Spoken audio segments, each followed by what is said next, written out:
Every team, every topic, everywhere. This is Believe.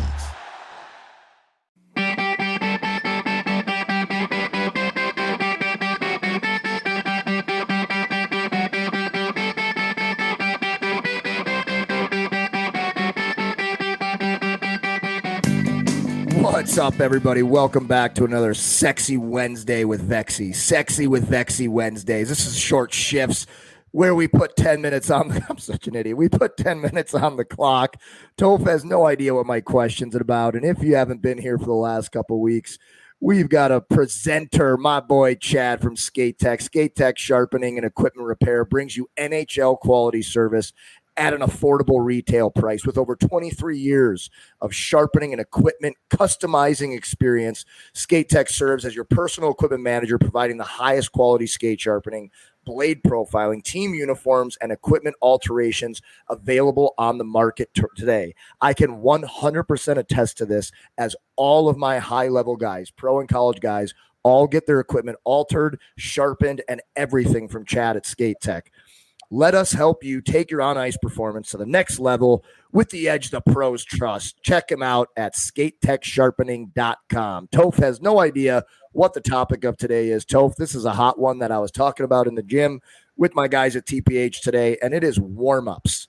I was specifically talking to the goalies about how warm-ups are going for them, if guys are actually trying to warm them up or if they're just trying to go bar meow left and right. We all know that when you watch warm-ups at the younger ages, not only do they only get like 3 to 5 minutes to warm up, quote-unquote warm up, which then it should really be about the goalie in my opinion, because they've only got 5 minutes to get ready to start taking shots. What kind of things do you think players should be doing for those shorter warm-ups? I'm not talking about pros. You know, pros, it's easy. You got 20 minutes. You can do a whole bunch of different things.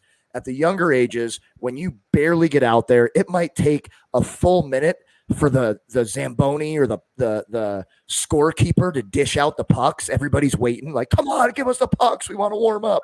You got barely any time on the clock. What do you think should be done in warm-ups? What's the most important? Who are warm-ups for? How are they going about it? So first of all, I think let me get on my, youth hockey needs to change in better ways, be better in certain areas. Why do you think you go to these showcases or you go to these tournaments and you get a 3-minute warm up? Why is that? Well, that's because it's money, baby. Like, we got to fit as many games as we can in a day. And so these kids aren't getting on the ice and properly. I hate that. Absolutely, you can't warm up in 3 minutes. Like the first 10 minutes of the game after a 3-minute warm up is absolute garbage, because the kids haven't touched the puck, their feet aren't moving yet, like they haven't gotten their blood flow going and things like that. So if you're wondering why there's 3-minute warm ups and different things like that, it's dollar bills, y'all. But anyway, so I love what you said. Always ask the goalies what they want. The warm-ups for everybody, but a lot of it is for the goalies, especially in a 3 to 5 minute warm-up when you can only take a certain amount of shots. So ask them what they want. One of the things that I would love to see more in a warm-up is maybe you get two players that are warming up the goalies. I would love to see more keep away. Play keep away. Like let's get in a little bit of competition. Let's get in a little battle, but we're also skating. We're moving. We're getting our blood flow going. We're getting our hands and our stick handling going and things like that. Touching the puck, feeling the puck. I would love to see a little bit more of that.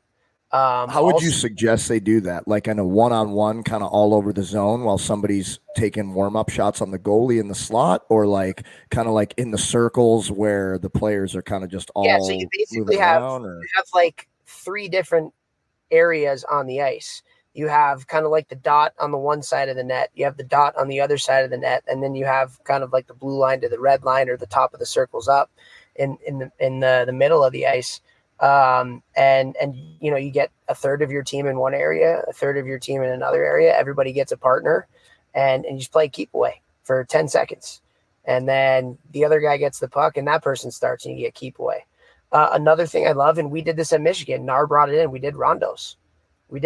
And for those of you who don't know what a rondo is, it's basically like a 4-on-2 keep away type of game where there's 4 players on offense. There's 2 that kind of get into a little bit of a square.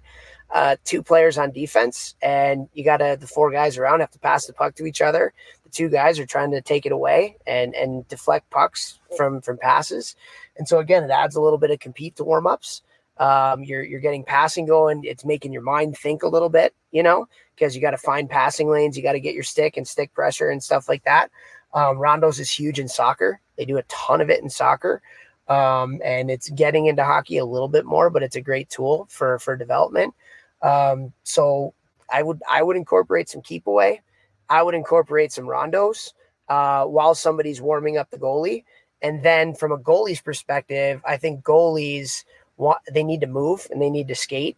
So doing some sort of a drill where they have to move from one side of the net to the other after a pass. Now, I'm not talking about backdoor. It should be a pass before the top of the circles and where the goalie has to move, get set, and take the shot. So I think that's important. So that's kind of like the what. The how to is, first of all, warm the goalies up. Like if you miss the net in warm-ups, like just go sit on the bench. Like just go sit on the bench. Like you should never miss the net in warm-ups. The warm-up's about you a little bit, but it's more for the goalies. The most important position on the ice. They need to feel the puck. And then like just space it out a little bit. Where you're not getting 3 shots in 7 seconds where the goalie's like taking one and then they're taking another one right away, So long-winded answer to your question, but I think those are some of the things that I would do. I love the one-on-one. I love that. That's one of my favorite ways to start practice at any age. Just like a keep away game, like a 15 seconds on, 30 seconds off, and then switch guys. Like I really like that. Get you going, get you moving, get you stopping and starting. Your stick handling, your eyes are up, you're cutting. Rather than standing stationary in a circle and passing the puck between 7 or 8 players where you're going to touch it maybe 6 times in the 45 seconds that you do it. Like, let's get moving and touch the puck rather than that. I don't know. And you just get going. And I think a really big one that Toph said, especially at the younger ages, is it's not rapid fire shooting on the goalie, one after another, where the goalie can't even move, reset, be on his angle. Like the most important player in warm-ups is for sure the goalie.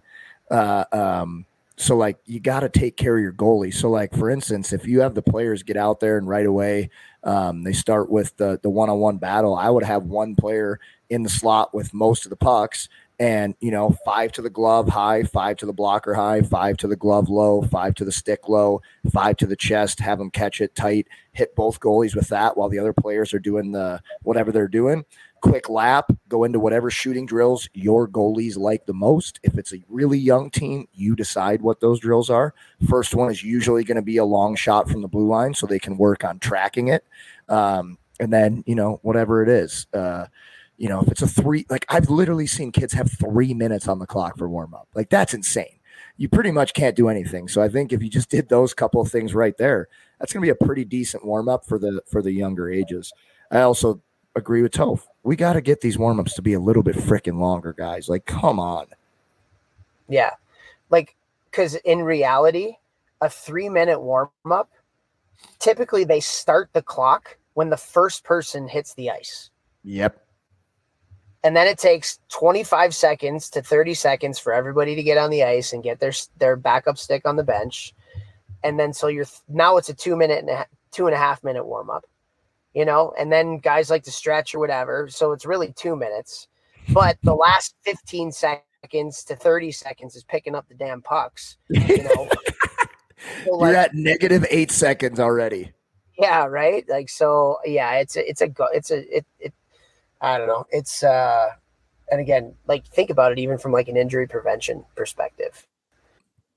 These kids were just, they did warm-ups, off the ice, and kind of got their bodies, but then they sat down for the next 15 to 20 minutes, not moving because they have to put all their equipment on. And then the coach comes in, 10 minutes before the game. And then that's another 10 minutes. So they really haven't moved for 20 minutes after they did their warm up. And now they're expected to go compete and play after a 3-minute quote unquote warm up.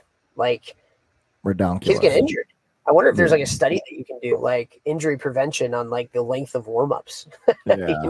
in terms of like injuries first period or something like that. Right. And to add to that, I think we probably got about 20 seconds left here in the 10-minute time. We got 10 seconds. I'll say it quick. Also, if you're having them do some kind of dynamic warm up, don't do it an hour before the game. Don't do it 50 minutes. It should be like 30 to 20. And then they get dressed quickly and you're talking to them. Then they go out there, or else you didn't warm up. You wasted time. Then they got cold. Share the show. Share the show.